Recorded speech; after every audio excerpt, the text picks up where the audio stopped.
바이든이 한국을 찾은 이유, 이번 칸 영화제를 보면 알 수 있습니다. 뭔 소리냐고? 웃겨서 야권 교체. 안녕하세요, 빨대양 서민이에요. 한미 정상회담 얘기 안 할 수 없죠. 의제도 많았고 재밌는 일도 많았고 메리드업 같은 거. 그래서 보는 국민들도 즐거웠는데 어찌됐건 이번 회담 엄청 이례적이었습니다. 우리 대통령이 취임한 지 11일 만에 미국 대통령이 먼저 찾아왔으니까 그동안 없던 일이잖아요. 근데 궁금하지 않으세요? 대체 바이든은 뭐가 급해서 이런 파격적인 행보를 했을까요? 그 답은 바로 IPEF입니다. 이거 이번 회담에서 한미 정상이 긴밀히 추진하기로 약속한 경제협정인데요. 우리말로 인도태평양 경제 프레임워크고요. 미국, 한국, 일본, 호주, 뉴질랜드, 싱가포르, 인도, 베트남 등이 참여하기로 한 다자간 경제협정이에요. 나라 면면을 보니까 이 태평양 주변 나라들이 회원국 같은데 이 굵직한 나라가 하나 안 보이죠? 그래요, 중국이 없어요. 뭔가 감이 좀 잡히십니까? 게다가 기존 통상조약은 이 관세를 낮추고 시장 개방해서 이 무역 장벽 철폐하는 뭐 그런 거였잖아요. 근데 IPEF는 그거랑도 달라. 완전히 달라요. 뭐가 다르냐? 그래서 오늘은 이 협정의 역사를 한번 훑어볼 건데 아마 세계 정세의 변화가 한눈에 익힐걸? 경제 얘기부터 짧게 아주 잠깐 해봅시다. 이 설악산 사람들이 자기들 먹겠다고 대관령에서 광어를 양식한다고 이건 너무 비유가 너무 좀 그렇지 않냐? 근데 대관령에서 뭔 수로 광어를 키워? 사 먹는 것보다 돈이 더 들어요. 마찬가지 이유로 이 제주 함덕 바닷가 사람들도 벼농사 안 짓습니다. 모래땅이라서 벼농사가 돈 낭비거든요. 그냥 사 먹는 게 훨씬 더 효율적입니다. 근데 이 설악산이나 제주 함덕을 하나의 나라라고 생각해 보세요. 함덕 사람들도 쌀 먹어야 되는데 이 관세 때문에 쌀이 너무 비싸다면? 그러면 어쩔 수 없이 벼농사 지어야 하잖아요. 모래땅에다 비효율적으로. 역시 설악산 사람들도 이 관세 때문에 광어가 너무 비싸면 바닷물 끌어다가 대관령에 광어양 시장 지어야 됩니다. 이거 얼마나 낭비입니까? 이 세계 여러 나라가 이 자유무역을 하는 이유가 바로 이래서입니다. 각자가 제일 잘 생산할 수 있는 걸 생산하고 필요한 건 다른 나라에서 사서 먹자. 그러기 위해서 무역장벽을 낮추자. 우리 같은 경우 이 잘 만드는 자동차 싸게 팔고 대신 칠레에서 포도 싸게 사오자. 이게 FTA, 자유무역협정이에요. 지금 세계 경제는 이 자유무역협정으로 돌아가고 있거든요. 미국도 마찬가지입니다. 미국이 하는 대표적인 자유무역협정이 나프타, 지금은 UMSCA로 이름이 바뀌었는데 우리 귀에는 나프타가 더 익숙하죠? 아무튼 캐나다, 멕시코랑 맺은 UMSCA가 미국의 대표적인 자유무역협정이에요. 근데 오바마 때 미국은 이 태평양 주변 국가들이랑도 이 자유무역협정을 맺으려고 했어요. 그게 아마 여러분도 한 번쯤 들어보셨을 텐데 TPP라고 환태평양 경제 동반자 협정이에요. 미국, 일본, 호주, 뉴질랜드, 칠레, 페루 같은 이 태평양 주변 국가들이 왕창 가입해서 전 세계 GDP의 38%를 차지하는 이 어마어마한 경제 블록이 마침내 탄생할 뻔만 했어요. 뻔만.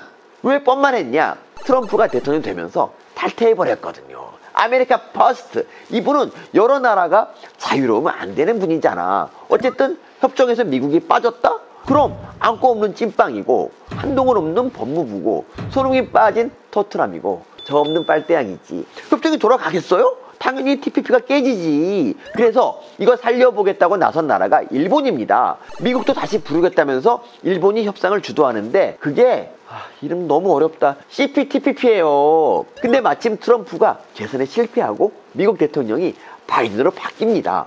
일본 입장에서 희소식이죠. 미국이 다시 TPP에 복귀할 수 있으니까. 근데 바이든이 싫대요. 자기네는 새로운 경제 틀을 만들 거래요. 그래서 이 어마어마한 경제 블록이 무주공산이 돼버려요. 그렇지? 그럼 이걸 탐내는 나라가 있겠지? 그렇습니다. 중국이요. 그래서 작년에 중국이 이 CPTPP에 가입 신청을 합니다. 자, 이제 세계 지도를 한번 봅시다. 유럽에는 EU, 북미에는 UMSCA, 그리고 아시아에는 중국이 주도하는 RCEF. 이거 우리도 가입해서 올해 발효됐는데 이게 굵직한 자유무역 경제 블록들이에요. 여기에 태평양 주변으로 CPTPP가 더해지겠죠? 근데 보세요. 미국이 딸랑 북미만 있잖아. 아시아 태평양 시장에서 중국이 미국을 완전히 쫓아낸 거예요. 미중 갈등이 한창인데 이러면 중국이 승리한 건가? 근데 이 포인트에서 우리가 눈여겨봐야 할 부분이 하나 더 있습니다. 이 중국이 주도하는 이런 자유무역이 잘 굴러간다면 어떤 일이 벌어질까? 제주 함덕 사람들이 호남 사람들한테 맨날 쌀을 사다 먹었죠. 근데 어느 날 태풍 때문에 논이 다 날아갔어. 그래서 함덕에 팔 쌀이 없어요. 그럼 함덕 사람들은 어떻게? 이제 와서 논 만들 수도 없고, 논 만들다가 사람들 굶어 죽게 생겼는데? 끔찍한 일이죠. 그런데 이런 일이 실제로 벌어졌습니다. 바로 코로나 사태 때 이 중국 공장이 안 돌아가니까 우리 자동차 생산 라인이 멈춰버렸잖아요. 미국은 마트에 생필품이 동나버렸습니다. 근데 코로나는 불가항력이라서 이 전 세계가 똘똘 뭉쳐 견뎠잖아요. 근데 만약 불가항력이 아니라면 어떤 나라가 의도를 가지고 공급을 막아버린다면 이런 일도 실제로 벌어졌습니다. 바로 우크라이나에서 이 러시아 푸틴이 우크라이나를 침공하니까 서방에서 러시아에 경제 제재를 가했잖아요. 근데 이게 안 먹혀. 유럽 사람들 에너지를 몽땅 다 러시아에 의존하고 사니까 러시아 에너지를 안 쓰면 살 수가 없으니까 이 경제 제재를 해봤자 효과가 없는 겁니다. 맞아요. 자원이나 상품이 무기화되는 거예요. 중국 히토류가 전 세계 70% 이상을 장악하고 있거든요. 근데 일본이랑 센카쿠 열도 분쟁할 때 중국이 어떻게 했나요? 일본에 히토류 수출을 제한해버렸어요. 중국 히토류 기업은 외국인 투자를 아예 안 받는답니다. 히토류는 중국한테 무기 자원이에요. 지금 이게 코로나 이후 직면한 이 세계 경제 현실입니다. 우리도 당했잖아. 혐한용 가격 싸다고 효율 좋다고 다른 나라 상품에 의존하다가는 잘 먹고 잘 살기는커녕 다른 나라에 목줄 잡혀 이 밥 굶는 날이 올 수 있다는 위기를 이 세계가 느낀 거죠. 그럼 어떻게 해야 할까요? 제주 함덕 바닷가에서 논농사 짓고 대관령에서 광어 키워야 할까요? 그럴 수는 없죠. 그건 너무 비효율적이잖아. 그래서 나온 게 바로 이 IPEF예요. 이번 정상회담에서 윤석열 대통령이랑 바이든 대통령이 IPEF에 대해 이렇게 말하거든요. 한미 양국은 공동의 민주주의와 보편적 가치에 맞게 기술을 개발하고 사용하고 발전시키기로 약속했습니다. 그렇습니다. 민주주의, 인류 보편의 가치, 이 토대 위에서 이 자유무역을 하자. 단순히 비용이나 효율만 따지는 자유무역이 아니라 이 가치와 인권을 따지는 무역을 하자. 바로 이거예요. 실제로 이 IPEF는 인권, 노동, 환경, 공정, 반부패 같은 조항들이 달려있어요. 돈만 벌면 됐지 해서 돈을 벌더라도 정의롭게 벌어야지로 이 세계 경제를 바꾸는 시도죠. 그런데 궁금합니다. 미국 대통령이 아시아 순방할 땐 항상 일본부터 들르잖아. 근데 미국이 새로운 경제 틀을 짠다고 해도 늘 하던 대로 일본부터 가면 되지. 왜 이번엔 한국부터 찾았을까요? 일본엔 없고 한국에만 있는 게 있거든요. 반도체하고 배터리. 이 디지털에 의존하는 지금 이게 없으면 우리 생활이 멈춰요. 삶이 중단될 수 있습니다. 이 반도체와 배터리야말로 지금 시대 전략 자원이에요. 그래서 바이든이 삼성 평택 캠퍼스부터 간 거예요. 미국 조지아에 이 배터리셀 공장 짓는 정의선 현대차 회장 만난 거고요. 민주주의와 인류 보편의 가치를 기반으로 하는 나라끼리는 이 전략 자원을 무기화하지 말자. 평화롭고 공정하게 공급하고 공급받자. 바로 이런 메시지고 우리가 그런 새로운 세계 질서의 very important한 파트너가 된 겁니다. 뭔가 멋지지 않아요? 거기다 이걸 하면 우리가 얻을 이득이 하나 더 있습니다. 지금 칸 영화제가 열리고 있죠? 근데 중국 영화는 하나도 초청을 못 받았어요. 하지만 이 중국 배우는 참여했습니다. 바로 탕웨이. 박찬욱 감독 영화에 출연해서 이 칸에 초청받았거든요. 또 일본의 고레하다 히로카즈 감독. 이 어떤 가족으로 이 칸 황금종려상 받은 대단한 감독인데 이분도 이번에 칸에 갔습니다. 근데 일본 영화로 간 게 아니야. 브로코라는 한국 영화 감독으로 이 칸에 초청됐어요. 왕년 헐리우드처럼 이 세계적인 영화 인재들이 한국으로 모이는 건데 더 흥미로운 건 이거예요. 이 두 분한테 공통점이 있다는 거. 이 두 분 자기 나라에서는 환영 못 받거든요. 탕웨이는 새끼에서 이 친일파 사랑하는 캐릭터 연기했다고 중국에서 거의 쫓겨나다시피 했고, 히로카즈 감독은 일본의 어두운 면만 그린다고 이 극우들한테 문매를 맞았어요. 그러면 그런 나라에서 영화하고 싶겠어? 검열하고 마녀 사냥하는 나라에서 어떻게 창의력이 나오겠어요? 근데 우리는 안 그러잖아. 맞습니다. 우리 민주주의가 아시아 최고인 거예요. 우리나라 컨텐츠 쭉쭉 잘 나가잖아. 근데 그 창의력의 기반은 우리 민주주의에 있었던 거예요. 근데 민주주의의 가치를 공유하는 나라끼리 이 경제 협력을 하면 맞습니다. 반도체, 배터리뿐 아니라 컨텐츠로도 세계를 제패할 그런 기회가 열리는 겁니다. 냉전이 해체됐다고 하는데 어쩌면 냉전은 해체된 적이 없는지도 몰라요. 공산주의의 본질은 독재잖아요. 이 자본주의와 공산주의 대결에서 자본주의가 이겼을지 모르지만 공산주의의 요체인 독재는 여전히 남아있거든요. 중국을 보세요. 사실 많이 알려지지 않았지만 중국도 한때 민주적인 절차를 마련한 적이 있어요. 마오쩌둥한테 권력이 너무 집중되니까 이 문화혁명 같은 비극이 벌어지더라. 이 권력이라는 건 한 사람한테 너무 오래 집중되면 안 되겠더라. 이걸 문화혁명을 통해 배운 덩샤오핑이 만든 게 있습니다. 집단 지도 체제랑 주석 연임 제한. 근데 이 민주적 절차를 없애고 혼자서 종신 집권하라는 사람이 있죠? 그래요. 시진핑입니다. 원래 4년이던 임기를 요래요래 헌법 바꿔서 현재 22년째 집권하고 있는 사람도 있어요. 이 사람 죽지만 않는다면 최장 37년간 집권할 수 있는데 그래요. 러시아 푸틴이에요. 이 냉전으로 갈라졌던 세계 질서는 지금 이 독재와 다시 맞붙고 있습니다. 독재 맞은편에 세운 깃발은 당연히 민주주의고요. 그 깃발 제일 앞자리에 그 가난했던 나라 대한민국이 이 냉전의 비극을 온몸으로 겪고 민주주의의 수혜로 발전한 우리가 지금 자랑스럽게 서 있는 거예요. 그 앞자리에 서달라고 지금 미국이 손 내민 거고요. 가슴 벅차지 않으세요? 물론 당장은 힘들 겁니다. 100% 힘들어. 하지만 나중에는 우리가 새로운 국제 질서를 이끄는 시장 선도자가 될 수 있어요. 새로운 세계 질서 속에 펼쳐질 새로운 기회, 이 새로운 가능성이 지금 우리 앞에 다가오고 있는 겁니다. 이게 바로 이번 한미 정상회담의 의미예요. 근데도 민주당은 윤석열 정부가 IPEF에 가입했다고 균형 외교를 포기했다 어쨌다 욕하고 있더라고요. 국제사회를 보는 눈이 어쩜 이렇게 구닥다리고 퇴행적이냐. 민주당 아저씨들 능력 없으면 공부라도 좀 하세요. 공부해야 사기도 치는 거야. 니네가 30년 동안 사기치던 레파토리 바이든이 다 끝났대. 교수님, 예. 빨대왕은 언제 물러나실 거예요? 빨대왕은 중신이야. 에이! 목표 30년 벽에 뭐 칠할 때까지 할 거야. 아, 똥 칠하러 가야겠다.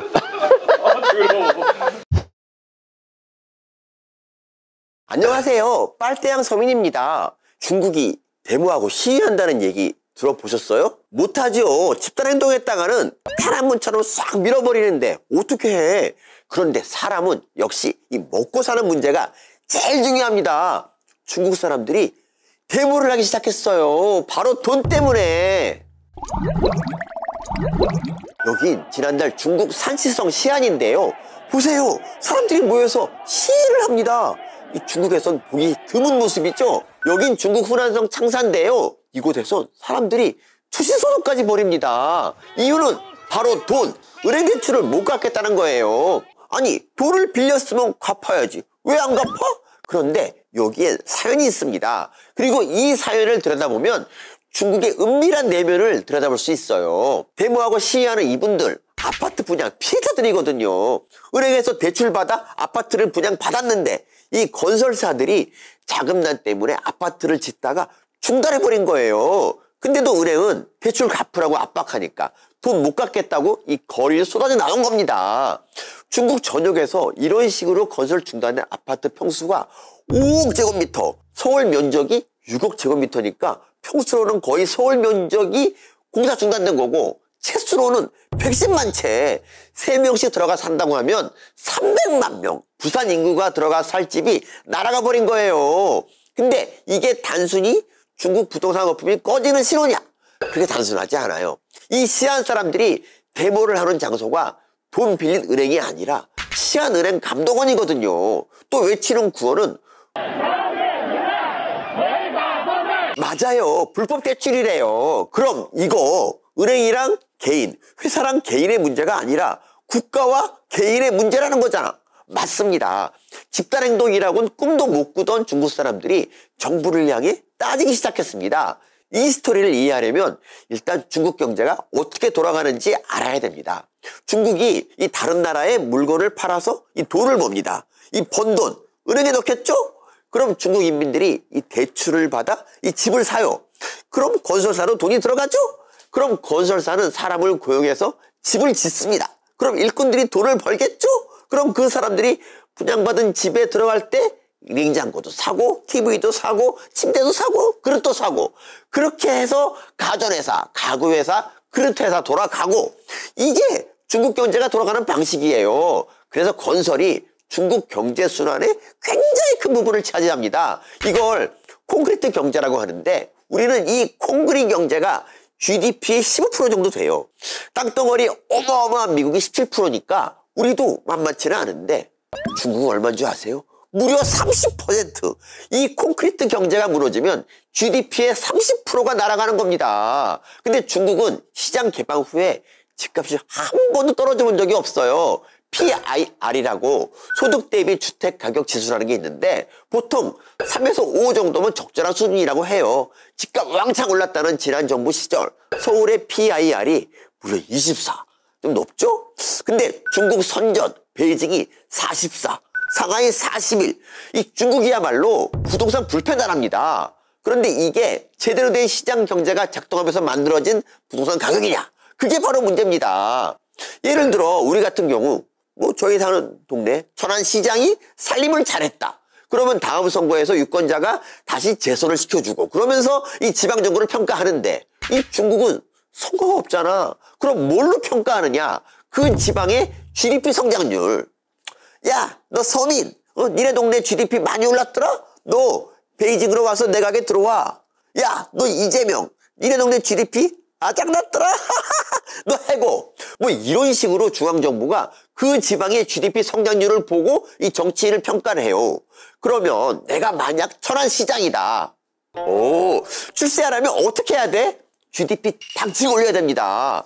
근데 중국은 지자체가 GDP 올리는 게 엄청 쉬워. 왜? 땅이 나라 거거든. 중국은 괜히 땅을 못 가져요. 그것만은 공산주의라 이거지. 그래서 나라가 땅을 빌려주고 임대료를 받는 구조예요. 게다가 땅덩어리도 오죽 커?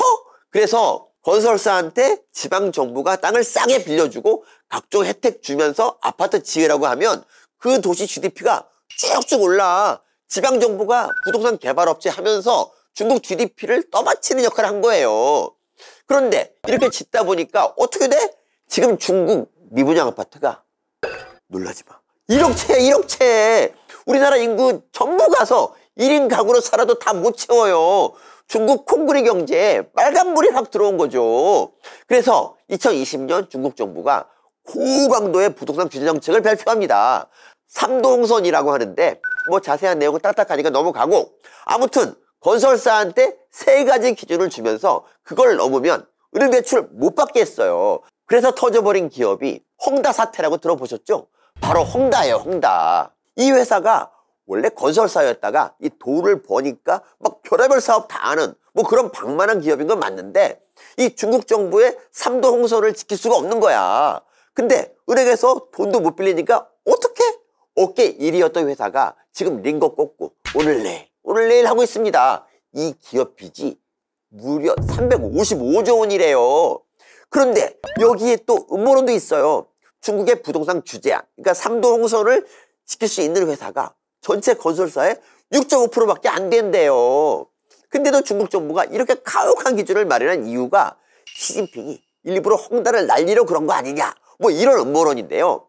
헝다는 이 광동성에서 거기 지방 정부랑 짝짝하면서 성장한 회사거든요. 근데 그때 광동성 당 서기가 현재 서열 4위인 왕양이야. 이 시진핑이랑 경쟁 관계인 공청단이거든요. 또 헝다 회장 이 슈자이란 양반인데 이 양반이 상하이방 장쩌민이랑 관시란 얘기도 있어요. 그러다 보니까 헝다가 이 시진핑 반대파의 이 근거 역할을 해서 시진핑이 날렸다는 소문이 있는데 일단은 그냥 소문입니다, 소문.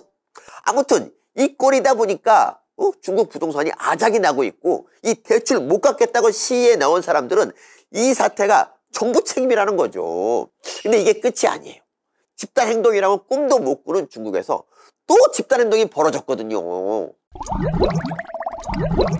지난 7월 11일 허난성 정조우시 이 천여 명의 사람들이 모여서 시위를 합니다. 근데 흰옷 입은 사람들이 들이닥쳐서 결국 이 사람들 강제 해산돼요. 근데 이 사람들은 왜 모였냐? 은행에 돈을 맡겨놨는데 은행이 예금 인출을 막아버렸거든요.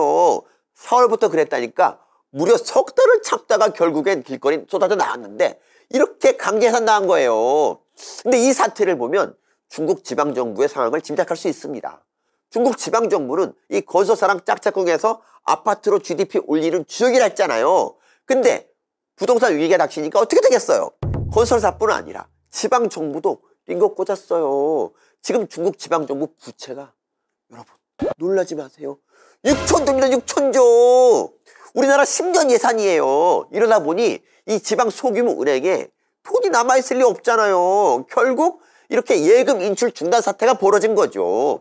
이뿐만이 아닙니다. 지난 6월 호베이성 엔자오 수많은 사람이 모여 시위를 벌이는데 뭘 요구하느냐? 출근하게 해달라는 거예요. 지난 3월 오미크론이 재확산하니까 중국 정부가 상하이를 봉쇄해버렸잖아요. 집 밖에 나오지 말고 재택근무하라는 게 중국 정부 방침인데, 아니 재택근무야 화이트 컬러만 하는 거고 재택근무 못하는 사람은 어떡해? 졸지에 실업자 돼버린 거예요. 그래서 출근하게 해달라는 겁니다. 여긴 상하이 치푸르 의류시장인데요. 우리나라로 치면 뭐 동대문 시장 같은 곳이에요. 근데 상하이를 봉쇄하니까 어떻게 돼?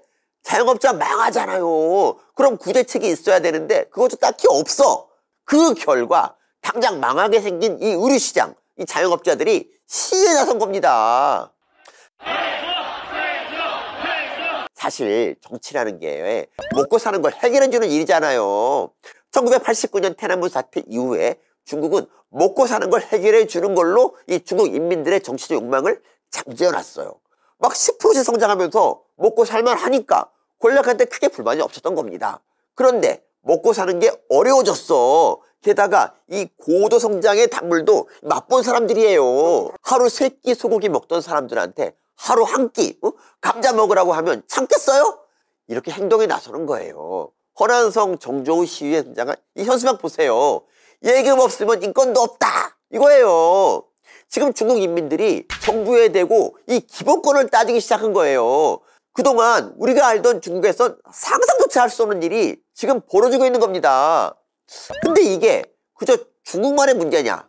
우리 경제에 줄 충격파는 둘째치고 더 심각한 문제가 있어요. 중국이 앞으로도 계속 먹고 살기 어려워져서 인민들 시위가 잦아지면 어떻게 될까요?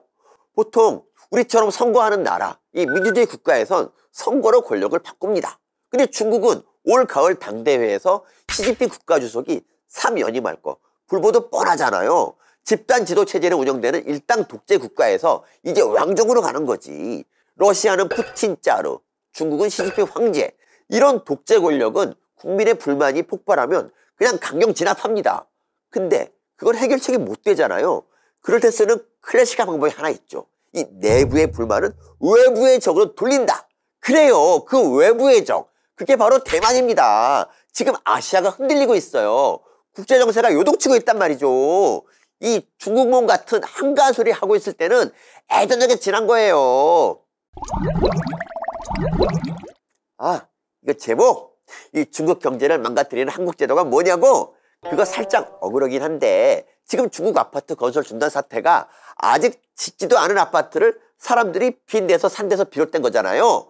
그렇지! 중국도 아파트 선분양한 거야. 이 선분양 제도, 이게 전 세계에서 우리나라만 있는 제도거든요. 이게 구매자들한테 돈을 먼저 받고 건물을 짓다 보니까 돈 없는 가난한 나라들이 부동산 개발할 때 좋습니다.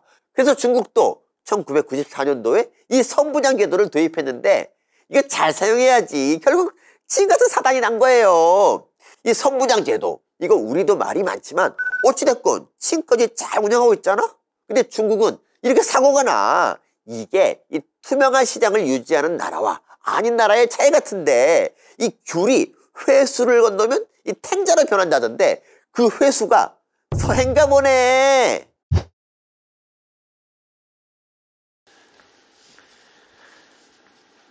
이 김정은, 이 GSGG야. GSGG. 가버먼트 서브 제네럴 지 그거 말씀하시는 거예요? 아니, 그 새끼.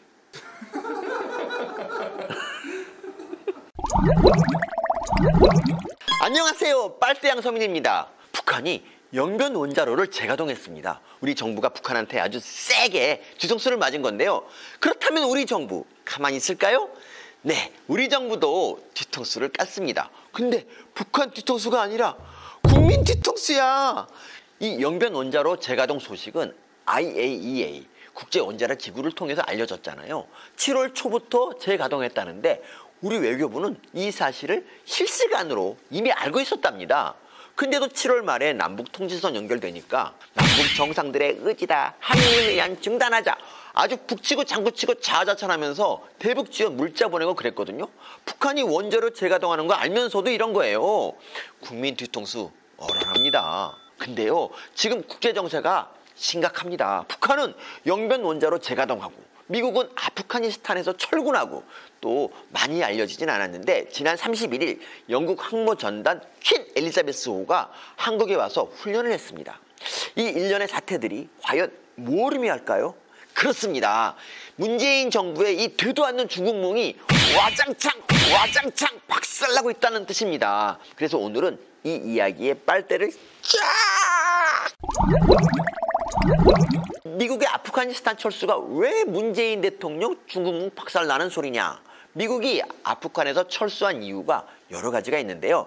가장 중요한 이유는 미국 중산층이 무너지고 있기 때문이에요. 지난 미국 대선에서 트럼프가 바이든한테 판판이 깨진 것 같지만 이 꼼꼼히 들여다보면 트럼프는 이 자기가 당선됐던 2016년 대선 때보다 1,000만 표를 더 얻었어요. 트럼프 지지하는 사람이 더 많아진 겁니다. 그 사람들이 누구냐? 몰락한 미국 중산층. 미국 빈부격차가 더 벌어졌거든요. 그래서 바이든 입장에서는 큰 이익도 안 나는 이 아프간에 국력을 낭비할 수 없어요. 미국 경제를 살려서 트럼프한테 간 미국 중산층 표를 도로 가져와야 해. 그러기 위해서 바이든 정부가 선택한 게 뭐냐? 아프간 철군 작업이 한창이던 지난 27일 미 해군이 이 대만 해협을 지나갔습니다. 이 대만 해협은 중국이 자기네 영해라고 주장하는 곳이거든요. 근데 국제법상으로는 공해야. 그리고 미국은 국제법이 인정하는 공해는 누구나 왕래할 자유가 있다는 이 항행의 자유가 거의 국시예요. 이날도 미 해군이 이 대만 해협을 지나가니까 중국은 미군이 도발했다면서 이 규탄 성명 내고 난리가 났습니다. 근데 아프간에서는 군대를 빼면서 대만 해협에는 군대를 보낸다? 그렇습니다. 미국의 다음 타겟이 바로 중국이란 뜻이에요. 미국 중산층을 살리려면 경제를 살려야 하는데 그게 중국 견제에 달려 있거든요. 중국이 자유무역을 한다고 WTO에 가입했지만 뭐 아시다시피 웬만한 중국 기업들 다 국영기업이잖아요. 나라가 세금 막 퍼져서 운영하거든요. 이건 자유경쟁이 아니죠. 또 중국은 자유무역의 핵심인 이 지적재산권도 개무시합니다. 신제품 만들면 금방 카피해. 이 기술 빼돌리기도 이 장난 아니죠. 이 올해 나온 국정원 보고서를 보면 유출된 우리 기술 중에 67%가 중국으로 가는데 반도체, 디스플레이, 조선 같은 핵심 산업입니다. 작년에 미국도 이 중국 유학생 1,000명의 비자를 취소했는데요. 이 비슷한 이유예요. 중국 공산당이 학생으로 위장해서 이 기술 빼돌리다가 걸렸거든요. 그리고 아까 말했던 항행의 자유. 이 자유무역 국가들은 이게 아주 중요합니다. 물건을 배에 싣고 날라야 되니까. 근데 중국은 남중국해에 시멘트를 부어서 인공섬 만든 다음에 거기가 자기 영해라고 주장하고 있어요. 이게 남중국해 영해 분쟁인데 우리 수출 물동량의 40%, 에너지 수입의 90%가 이 바다를 들락거리며 이루어집니다. 중국이 만약 이 바다를 자기네 영해라고 주장해서 출입 못하게 하면 이 미국뿐 아니라 우리도 엄청 곤란해지죠. 그래서 미국이 중국을 견제하려는 거예요. 중국이 자유시장 질서를 안 따르고 망나니 짓을 하니까. 그리고 미국의 이런 의도에 따라 이 국제 정세가 이 미중 대결 구도로 현재 빠르게 재편되고 있습니다. 지난 29일에는 미국, 일본, 대만 국회의원들이 중국 견제 전략회의까지 열었어요. 이거 사상 처음 있는 일이고 대중무역 비중이 큰 일본도 확실한 태도를 취한 겁니다. 게다가 이 중국 견제 대열에 영국까지 가세했어요. 엊그제 영국 항공모함 전단이 도해까지 와서 훈련했거든요. 이것도 사상 처음 있는 일인데 오는 길에 벌써 이 중국 잠수함이랑 한판 붙었더라고요. 그런데 이 항모 전단 함장님 말씀을 우리가 귀담아 들을 필요가 있습니다. Hello, I'm Commodore Steve Morehouse and I command the United Kingdom Carrier Strike Group. And by sailing here, we make clear our determination to work with like-minded nations in support of an open and transparent system of international rules. 명확하죠? 미중 대결에서 미국 편에 선다는 건 이 개방적이고 이 투명한 국제규칙 시스템 편에 서는 겁니다. 이 기술 훔치고 신장이랑 뭐 홍콩 인권 탄압하고 약소국에 갑질 외교하는 중국 주도 세계 질서에 서지 않는다는 거예요. 그게 당연하잖아요. 근데 문제는 문재인 대통령이 그동안 중국목만 꾸고 있었다는 거. 이게 문제야. 중국의 신년 인사하고 중국은 대국이니 어쩌니 이렇게 아부해 가면서 그게 균형 외교고 초월 외교라고 MSG까지 뿌렸죠. 그런데 이 세계 주요 선진국들이 중국 견제 대열에 나서는 이 시국에 문재인 정부가 계속 이렇게 애매한 입장을 유지할 수 있을까요? 아닙니다. 변수가 생겼거든요. 아프간이 너무 빨리 탈레반한테 넘어가 버린 거예요. 이게 왜 변수냐? 바이든 정부의 중국 견제 전략 중에 쿼드라는 게 있어요. 중국 서쪽에 인도, 남쪽에 호주, 동쪽에 일본, 그리고 미국이 이 신기술 개발도 공동으로 하고 안보도 공동으로 지키면서 이 중국의 팽창을 봉쇄해야 한다. 뭐 이런 목적의 다자 협의체에 있는데요. 우리는 그동안 중국 눈치 보느라 여기에 가입 안 하고 버텼거든요. 근데 아프간이 탈레반에 넘어가면서 쿼드 가입국인 인도가 난처해졌어요. 인도는 이 파키스탄이랑도 적대 관계인데 거기에 아프간 탈레반까지 더해졌으니까요. 그래서 인도가 중국 견제에 제대로 힘을 내지 못할 거라는 관측들이 나옵니다. 그렇다면 미국 입장에서 중국 견제하는데 누구를 압박하겠어요? 지도 좀 봐봐, 지도. 우리밖에 없어요. 지난 G7 정상회담에 우리가 초청받은 걸 놓고 이 정부는 이게 문재인 정부 외교 성과다 뭐 이러면서 자랑했잖아요. 근데 초청 국가가 인도, 호주, 한국, 남아공. 맞습니다. 쿼드 가입국 다 초청된 거고요.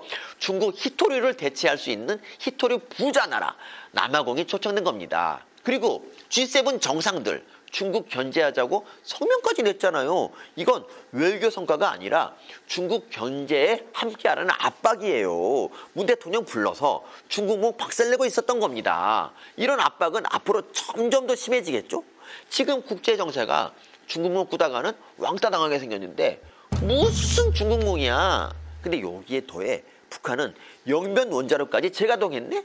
이게 무슨 뜻이냐면요. 그나마 문 대통령의 성과라고 일컬어지는 이 남북 정상회담까지 다 짝살라고 있다는 뜻이에요. 지난 2019년 하노이 회담이 결렬된 이유가 뭐냐면요. 김정은이 트럼프한테 영변 핵시설 폐기할 테니까 이 대북 제재 풀어달라고 이게 던졌거든요. 근데 미국은 이 영변 말고도 이 다른 데에 북한 핵시설이 많다는 걸 알고 있었어요. 영변만 폐기해봐야 비핵화가 안 되는데 미국이 이 거래를 받을 리 있나요? 그래서 하노이 회담이 파토났어요. 근데 북한이 또 영변 재가동했다는 건 영변 중지할 테니까 대북 제재 풀어라. 이 도돌이표를 다시 하겠다는 겁니다. 결국 북핵 문제도 이 하노이 회담 전으로 완전히 돌아가 버렸어요. 중국몽은 물거품, 남북관계는 말짱 도루묵. 이게 지금 우리나라 외교가 처한 현실인 겁니다. 이 사람들 왜 이렇게 중국이랑 북한한테 쩔쩔맬까요? 전대협 정권이라서 그래? 그리고 이 비상 상황에 청와대는 입도 뻥끗 안 해. 문 대통령 페이스북 보니까 개사진이나 올렸더라고요. 아니 뭐 우리 외교 개판이라는 문학적 비유인가? 메타포야? 결국 이 정부는 외교도 뭐 한 게 없어. 그냥 5년 허송 세월이야. 여러분 이 난국을 벗어나려면 어떻게 해야 할까요? 우리가 할 일은 딱 하나. 그래요. 투표 찬스다. 웃겨서 정권 찬탈. 안녕하세요. 빨대양 서민입니다. 문재인 정부가 종전선언에 목을 메고 있습니다. 아니 북한 핵은 그대로인데 종전선언하면 뭐 핵 사라지나요? 종전선언하고 핵 맞으면 안 아파? 북한한테 20년을 당했으면 깨달을 때도 됐는데 얘는 왜 이럴까요? 내년 베이징 올림픽 때 깜짝 종전선언하겠다 이 계획인 것 같은데 얘네는 이 종전선언도 이 국가적 차원에서 접근하는 게 아니야. 지네 정권 연장하는 데 써먹겠다 이런 잔머리로 접근하고 있어요. 그래서 지난 2일 중국 텐진에서 서훈 청와대 외교안보실장이랑 양재추 중국 외교 담당 정치부원이 만났어. 양재추 이 양반이 왕이 외교부장보다 한 계급 높은 사람인데 아무튼 이 만남에서 양재추가 이랬답니다. 한국의 종전선언 추진을 지지한다. 근데 이 회담에서 양재추가 이런 말도 했답니다. 한미 안보 협의회에 대만 해협이 명기된 것에 대해 엄중한 우려를 표명한다. 예? 이건 또 무슨 말이야? 텐진에서 서훈 실장이 양재추를 만나던 시간 서울에서는 SCM이라고 한미 국방장관이 안보회의를 가졌어요. 여기서 양국 국방장관이 대만 해협의 평화와 안정 유지가 중요하다 이렇게 의견을 같이 했는데요. 이거에 중국이 발작 버튼 눌린 거지. 대만이 이 중국 발작 버튼이잖아. 그래서 양지츠가 우리한테 한마디 한 거예요. 야, 한국 너네 그 대만 문제에 끼어들지 마. 뭐 이렇게. 근데 청와대는 중국한테 종전선언을 끌어내야 하잖아. 내년 대선 때 재미 봐야 되니까. 그래서 중국한테 잘 보여야 하는데 중국이 대만 문제에 끼어들지 말래. 근데 우리 동맹인 미국은 대만 문제에서 중국한테 한치 양보도 없어. 그래서 청와대는 선택을 해야 할 텐데 어떤 선택을 할까요? 그런데 그 전에 우리가 살펴봐야 할 일이 하나 있습니다. 국제사회 역학관계가 과거랑 달라. 다시 냉전이 돌아오고 있다고요.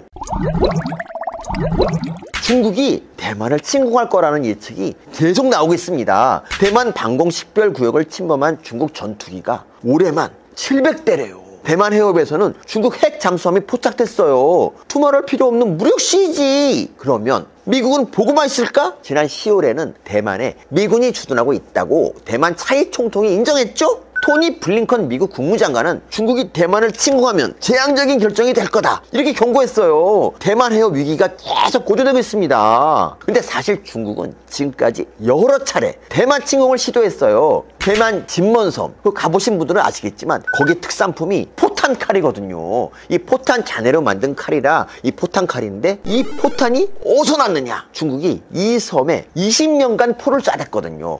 바로 그 잔해야 중국의 대만 침공 흔적이죠. 근데 중국의 이런 시도는 다 실패했습니다. 왜?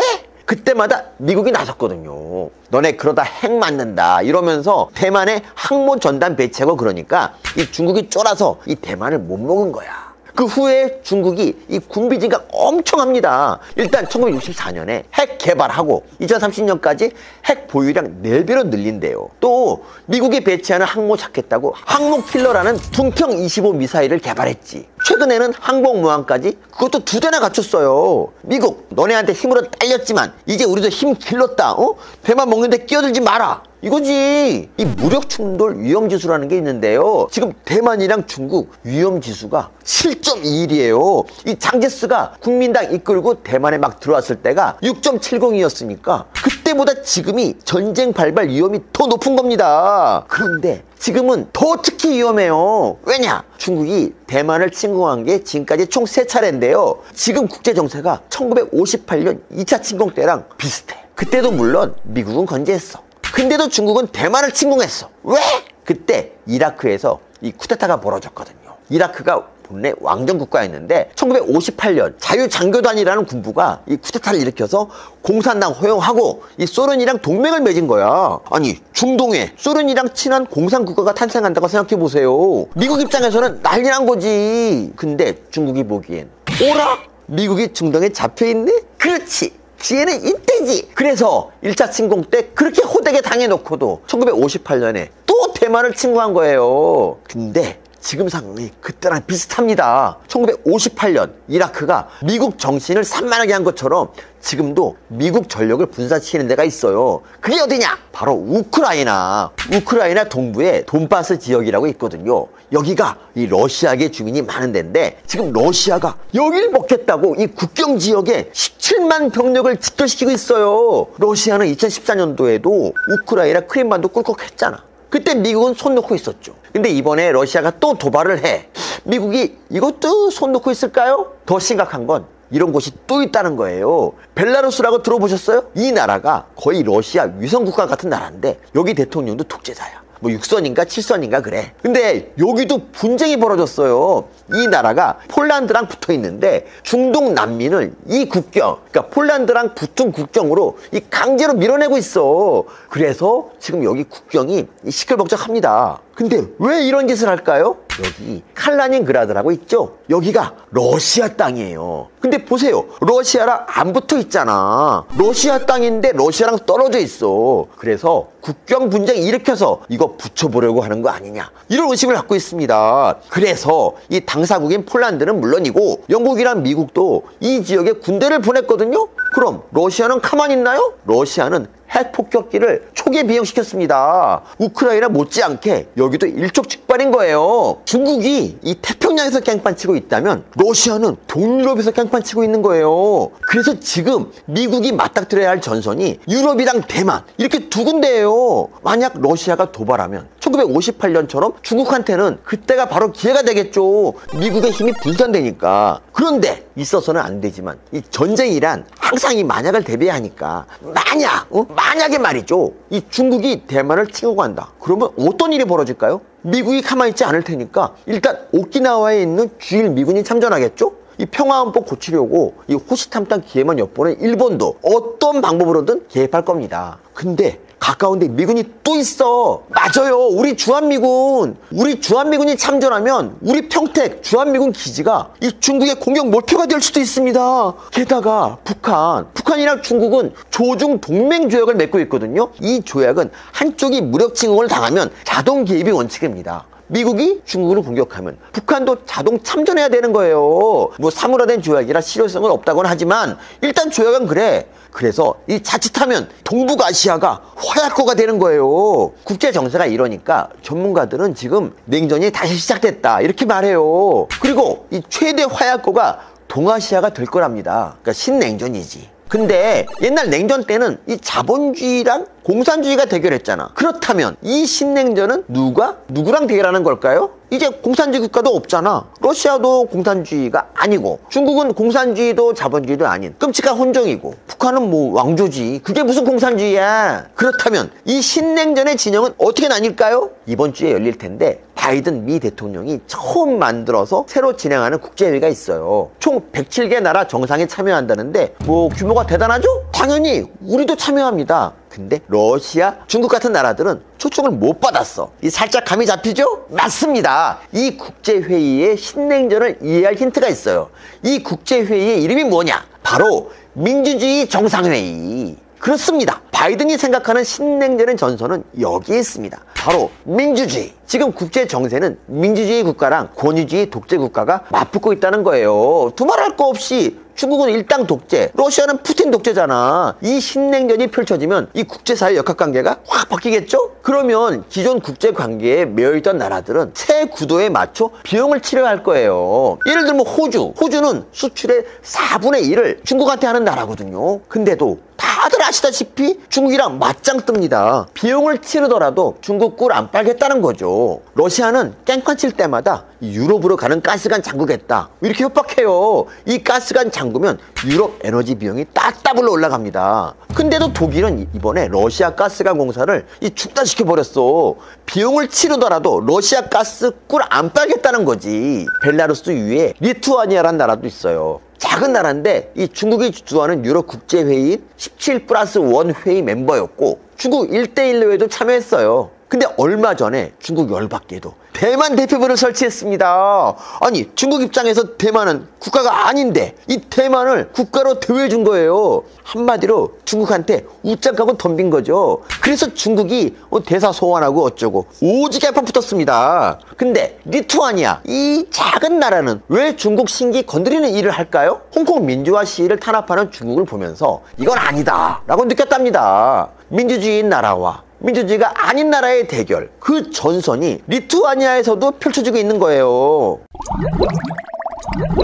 솔직하게 얘기합시다. 소련 해체되고 미국이 유일한 지구별 최강자였잖아요. 그때는 중국이든 러시아든 우리든 다들 그냥 올망졸망하게 그럭저럭 친하게 지낼 수 있었어요. 미국한테 덤비는 애들이 없었으니까. 근데 지금은 이 최강자 미국 위상이 도전받고 흔들리는 시대예요. 그래서 다시 전선이 나눠지고 있어. 우리가 뭐 아프리카나 남미에 있다 이런 또 모르겠는데 안타깝게도 우리는 이 전선 한복판에 있습니다. 이 신냉전에 애매하게 중립을 지키거나 이 방관자의 척할 수 없다는 거예요. 근데 이 전선의 한 축인 중국이 한미 안보 협의를 비난하고 대만의 위기를 고조시키고 이 민주주의를 탄압하는데 거기에 쪼르르 달려가 핑핑이 형님 우리 경전선언 좀 급신 이게 지금 우리가 해야 할 외교인가요? 이게 우리 미래를 생각하는 짓인가요?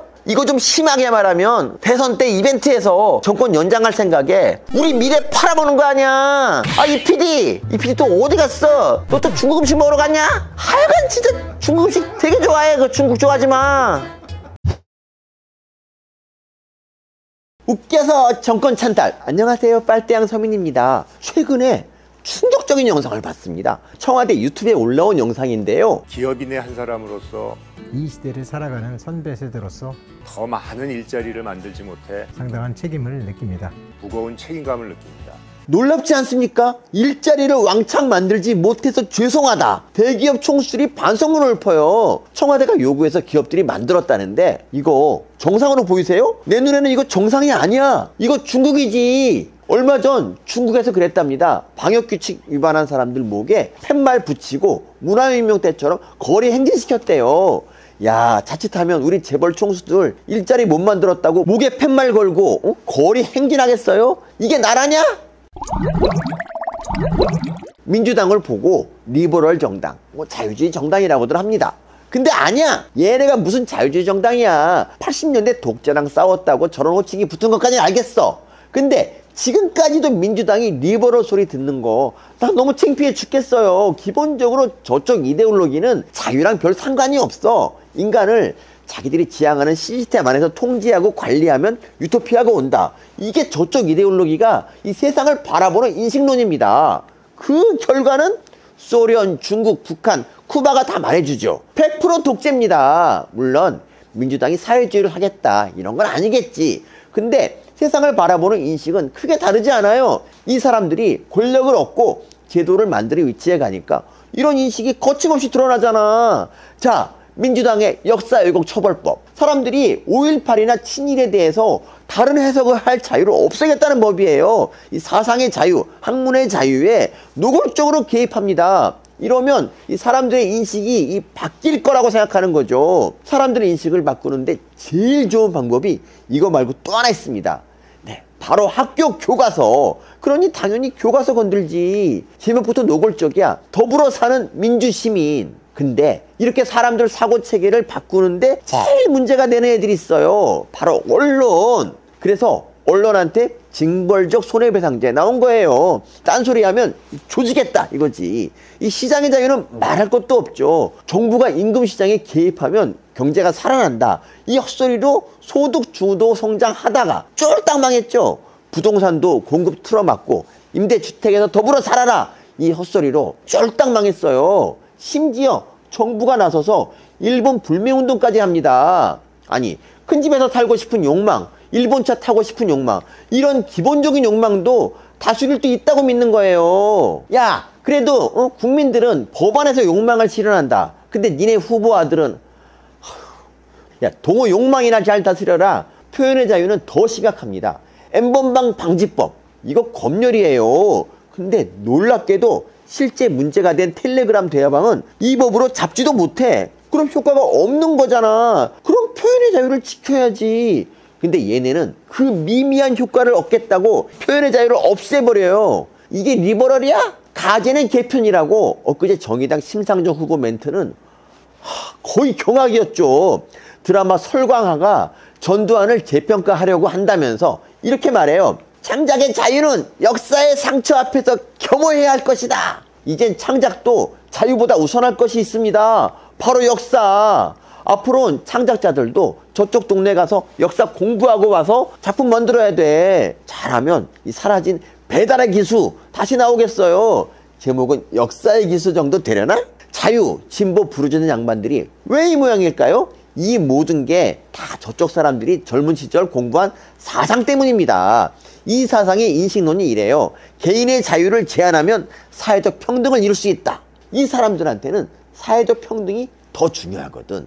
그래서 개인의 자유는 얼마든지 제한할 수 있는 겁니다. 특히 시장의 자유는 죄악 중에서도 죄악이야. 실제로도 2018년에 민주당은 우리 헌법에서 자유민주주의라는 표현을 그냥 민주주의로 바꾸려고 했어요. 자유를 빼려고 한 거지. 물론 헌법은 못 고쳤지만 교과서는 고쳤어. 지금 교과서에 자유민주주의랑 민주주의를 병행해서 쓰고 있거든요. 아니, 21세기도 20년 지난 2022년에 자유가 중요하지 않다?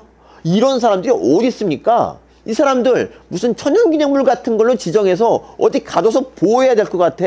살아있는 원시인이지. 이 사람들이 얼마나 구닥다리냐면요, 금방 제가 말한 개인의 자유를 제한하면 사회적 평등을 이룰 수 있다, 이 말 이거 하이에크가 사회주의를 비판하면서 한 말인데요. 아니 하이에크가 언제 저 사람입니까? 2차 대전 때 사람이에요. 민주당 덕분에 우리는 아직도 2차 대전 때 얘기가 적용되는 사회인 거예요. 한 15년쯤 전에도 이 하이에크가 우리 사회에 소환된 적이 있어요. 노무현 대통령이 한미 자유무역 협정 한다니까 하이에크식 신자유주의니 어쩌니 하면서 좌파들이 물고 뜯었죠. 이 사람들은 자유가 많아지면 서로를 물어뜯고 뺏고 착취할 거라고만 생각합니다. 인간의 자유의지, 가능성, 선의를 안 믿어요. 근데 자유무역협정 결과 어땠나요? 결과 좋았다는 거 부인할 사람 있나요? 이렇게 고이다 못해 석유가 되다 못해 아예 세일가스가 돼버린 구닥다리 이념에 민주당이랑 좌파 인사들은 붙잡혀 살고 있습니다. 역사의 백스텝을 밟고 있는 거죠. 역사의 상처 운운하는 심상정 후보? 제가 보기에 심 후보가 역사의 망령이 돼버렸어요. 이재명 후보도 마찬가지입니다. 이 공약들 보세요. 기본소득, 기본주택, 국토보유세, 인간의 가능성을 믿고 이 자유를 신장하는 방향이 아니라 자유를 제한하고 평등을 강조하는 정책들이에요. 역시 역사의 망령이야. 근데 이런 이재명 후보를 두고 극찬을 날릴 사람이 있습니다. 바로 돌 김용옥. 하늘이 내린 사람이 아니라면 어떻게 여기까지 왔겠나? 이재명은 하늘이 내린 사람이래요. 황당하시죠? 근데 황당해야 할 필요 없어. 이거 김용옥 예정된 수순이거든. 사실 김용옥은 전력이 있습니다. 김용옥이 노태우 찬양한 것만 많이들 아시는데 TV 프로그램에서 무려 6회인가 7회에 걸쳐서 돌이 찬양한 사람이 또 있어요. 그게 누구냐? 바로 중국 시진핑 주석. 시진핑 일가가 헤쳐먹은 돈이 몇 조 단위라는 뉴스가 나던 시기였는데 이 양반은 창피한 줄도 몰라. 시대의 영웅이니 어쩌니 그냥 빨아제낍니다. 지금 이재명 빠는 거랑 논리도 비슷해. 시진핑이 하방을 다녀왔느니 어쩌니 어린 시절 가진 고생 이야기 섞어가면서 빨아요. 유시민이 요설이라면 김용옥은 아주 요학이야 요학. 그래서 김용옥이 민주당 이재명 찬양하는 거 당연한 겁니다. 민주당이 이루려는 세상, 그러니까 자유보다 평등이 중요하고 집단을 위해서 개인이 제한되는 세상, 그 세상이 바로 시진핑이 만든 중국이거든. 근데 문제는 그런 나라에 우리가 안 살고 싶다는 거죠. 대깨문은 어쩐지 모르겠다. 근데 나는 진짜 안 살고 싶어. 사실 자유는 보수의 가치예요. 민주당이 리버럴이라 불리는 건 보수의 수치지.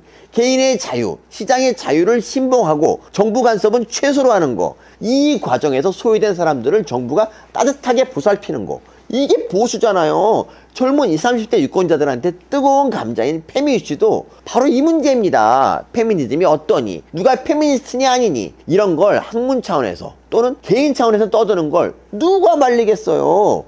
문제는 정부가 이 할당제나 이 가산점을 써서 이 문제에 개입한다는 거예요. 잘못된 판단이 내린 잘못된 평등을 일괄적으로 적용하려 드니까 젊은 세대가 반발하는 거죠. 이재명 씨 기본소득에 대한 20, 30대 지지율이 낮은 것도 이런 인식의 반영입니다. 이 사람들 돈 달라는 거 아니거든요. 일괄적 평등을 원하는 게 아니에요. 오히려 경쟁할 자유를 달라는 겁니다. 가산점 주고 할당제 해버리면 경쟁도 못하니까. 그렇습니다. 이게 바로 시대가 바라는 거예요. 문재인이 하고 박원순이 했고 이재명이 하려는 국가가 책임진다. 대신 매우 조촐하게 이런 생색내기식 복지가 아니라 인간이 이 각자의 자유를 보장받고 그 안에서 이 가능성을 꽃피우는 사회. 이게 지금 시대 정신입니다. 이런 시대라면 리더 역할은 명확합니다. 개인이나 기업의 자유가 이 반칙이나 편법, 횡포나 갑질로 흐르지 않게 정확하고 공정하게 경쟁의 관리자가 되는 것. 이게 바로 새시대 리더 역할이죠. 그런데 이 역할 제일 잘할 사람이 누굽니까? 그렇지. 검사야. 반칙이랑 편법 잡고 공정한 관리자가 될 사람. 검사보다 잘할 사람이 어딨어. 중국에나 살아있는 그 쌍팔년도 이념으로 나라 운영하겠다는 이재명 후보보다 윤석열 후보가 훨씬 더 이 시대 정신에 적합한 인물인 이유가 바로 이 때문이죠.